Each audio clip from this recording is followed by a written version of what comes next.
Selamat pagi Bapak Ibu, saudara-saudari yang senantiasa diberkati Tuhan. Kita boleh bersyukur pagi ini kita masih diberi nafas kehidupan oleh Tuhan untuk memulai semua aktivitas kita. Dan kita akan memulainya dengan membaca firman Tuhan dan merenungkannya. Sebelumnya mari kita bersatu di dalam doa. Allah Bapa yang baik, terima kasih untuk nafas kehidupan yang Kau berikan buat kami pagi ini.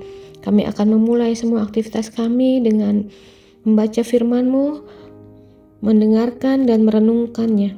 Dan biarlah Tuhan firman yang akan kami baca pada pagi hari ini boleh kami mengerti, kami pelihara dan kami lakukan dalam hidup kami hari lepas hari. Ampuni Tuhan salah dan dosa kami sehingga kami layak untuk bersekutu bersama-Mu. Penuhi kami dengan Roh Kudus-Mu Tuhan. Terima kasih Tuhan Yesus. Amin.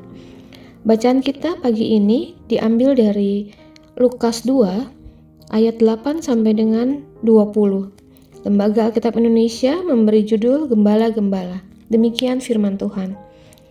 Di daerah itu ada gembala-gembala yang tinggal di padang menjaga kawanan ternak mereka pada waktu malam. Lalu berdirilah seorang malaikat Tuhan di dekat mereka, dan kemuliaan Tuhan bersinar meliputi mereka, dan mereka sangat ketakutan. Kata malaikat itu kepada mereka, "Jangan takut, sebab sesungguhnya aku memberitakan kepadamu kesukaan besar untuk segala bangsa. Hari ini telah lahir bagimu juru selamat, yaitu Mesias, Tuhan di kota Daud. Inilah tandanya bagimu, kamu akan menjumpai seorang bayi yang dibedung dan terbaring dalam palungan." Tiba-tiba tampaklah bersama-sama dengan malaikat itu sejumlah besar bala tentara surga yang memuji Allah, katanya, "Kemuliaan bagi Allah di tempat yang maha tinggi, dan damai sejahtera di bumi di antara manusia yang berkenan kepadanya." Setelah malaikat-malaikat itu meninggalkan mereka dan kembali ke surga, gembala-gembala itu berkata seorang kepada yang lain, "Marilah, sekarang kita pergi ke Betlehem untuk melihat apa yang terjadi di sana, seperti yang diberitahukan Tuhan kepada kita." Lalu mereka cepat-cepat berangkat dan menjumpai Maria dan Yusuf serta bayi yang berbaring di dalam palungan. Ketika mereka melihatnya, mereka memberitahukan apa yang telah dikatakan kepada mereka tentang anak itu. Semua orang yang mendengarnya heran tentang apa yang dikatakan gembala-gembala itu kepada mereka. Namun, Maria menyimpan semua hal itu di dalam hatinya dan merenungkannya. Kemudian kembalilah gembala-gembala itu sambil memuji dan memuliakan Allah karena segala sesuatu yang telah mereka dengar dan mereka lihat. Semuanya sesuai dengan apa yang telah dikatakan kepada mereka. Demikian firman Tuhan. Berbahagialah kita semua yang mau mendengar dan melakukannya dalam hidup kita hari lepas hari. Renungan pagi pada hari ini, edisi Jumat 19 September 2025, berjudul Panggilan Pelayanan.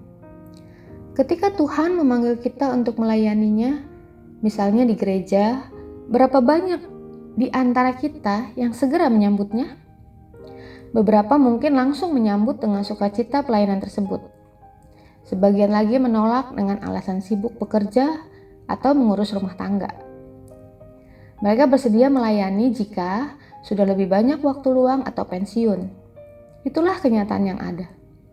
Akan tetapi, jika kita mencermati pemanggilan Allah terhadap orang-orang dalam Alkitab, kita akan menemukan bahwa kebanyakan dipanggil ketika mereka sedang bekerja, bukan sedang menganggur. Misalnya, Musa sedang menjaga domba, Gideon sedang mengirik gandum, Daud sedang menggembala, Nehemia sedang melayani raja sebagai juru minum, Lewi bekerja di kantor bea cukai, Petrus dan rekan-rekannya nelayan sedang membersihkan jala-jala. Para gembala dalam Lukas 2 yang kita baca ini pun sedang dinas malam menggembalakan domba. Mereka bisa saja membuat berbagai dalih tidak mentaati Tuhan untuk menjumpai Sang Juru Selamat. Hari masih malam, sebaiknya menunggu hingga esok hari saja. Ternak mereka adalah aset berharga yang bisa hilang jika ditinggalkan. Namun kenyataannya mereka taat pada perkataan malaikat Tuhan. Karenanya mereka menikmati sukacita yang kudus.